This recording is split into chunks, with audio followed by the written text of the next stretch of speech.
आज एक रोहित नाम का स्टूडेंट मुझसे मिलने के लिए आता और वो मुझे कहते कि भैया मुझे कोई एक ऐसे एग्जाम के बारे में बताओ ना जिस एग्जाम की तैयारी करना आसान हो और उसी के साथ में ना उसमें एक तो अच्छी सैलरी भी मिले और उसमें मेरा कैरियर भी स्टेबल हो, जल्दी जल्दी मुझे उसमें प्रमोशन मिलता जाए। तो मैंने उससे पूछा कि भाई तुम्हारी क्वालिफिकेशन क्या है? उसने बोला कि भैया सबसे बड़ी प्रॉब्लम यहाँ पे आ रही है कि मैं जिस एग्जाम के बारे में भी सर्च करता हूँ ना वो ग्रेजुएशन मांगते हैं। मैंने उससे कहा कि तुम्हें इस एग्जाम के बारे में नहीं पता जिसपे कि केवल और केवल 12th पास होना चाहिए और हर साल इसकी लाखों वैकेंसीज निकलती है और इसमें आपकी जॉब भी स्टेबल होती है।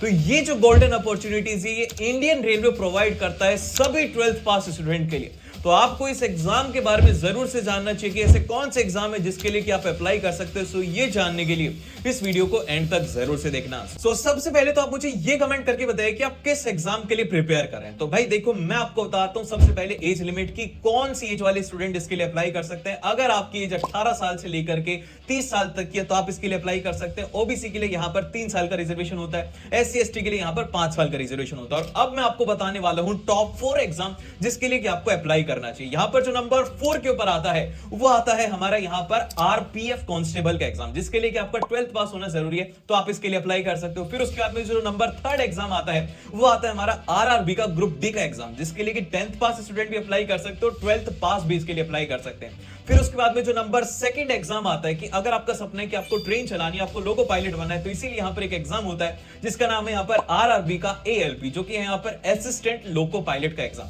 लेकिन इसके लिए आपका यहां पर 10th के साथ में ITI होना जरूरी है, तो ये आप इसके लिए अप्लाई कर सकते हो। फिर उसके बाद में जो नंबर 1st एग्जाम आता है जो कि सबसे अच्छा एग्जाम माना जाता है वो आता है RRB का NTPC का एग्जाम 12th पास स्टूडेंट के लिए, जिसमें कि सारी की सारी नॉन टेक्निकल पोस्ट होती है। जैसे कि इसमें क्लर्क की पोस्ट होती है और इसके साथ में इसमें टाइपिस्ट की पोस्ट होती है। तो ये सारी की सारी जो पोस्ट होती है ये सारी की सारी RRB NTPC में आती है। अब हम बात करते हैं कि इसमें कौन से सब्जेक्ट आते हैं। तो भाई देखो यहां पर इसमें जो सबसे पहला सब्जेक्ट आता है वो आता है मैथमेटिक्स, दूसरा सब्जेक्ट आता है रीजनिंग और जो तीसरा सब्जेक्ट आता है वो आता है जनरल अवेयरनेस। अब इसमें क्या आता है, इसमें एक तो आपके करंट अफेयर्स आते हैं, इसमें हिस्ट्री भी आती है, इसमें ज्योग्राफी भी आती है और इसमें यहां पर बेसिक साइंस भी आती है। तो इसका सिलेबस बहुत ज्यादा बड़ा होता है। तो अब आप अगर इसकी तैयारी करना चाहते हो ना तो मैं आपको एक स्टेप बाय स्टेप प्रोसेस बताता हूं। सबसे पहले स्टेप ये है कि आप अपने बेसिक को स्ट्रॉन्ग करो, जिसके लिए कि आपको क्लास 6 से लेकर के क्लास 10th तक की NCERT को अच्छे तरीके से रीड करना है। फिर उसके बाद में आपको नंबर 2 ये कि आपको एक अच्छी जगह से कोचिंग लेनी है, ऑनलाइन या फिर ऑफलाइन, एक शेड्यूल के अंदर आपको पढ़ाई करना है, जब जाकर के आप इसकी प्रिपरेशन कर पाओगे। और कम से कम आपको 5 से 6 महीने का टाइम देना होगा,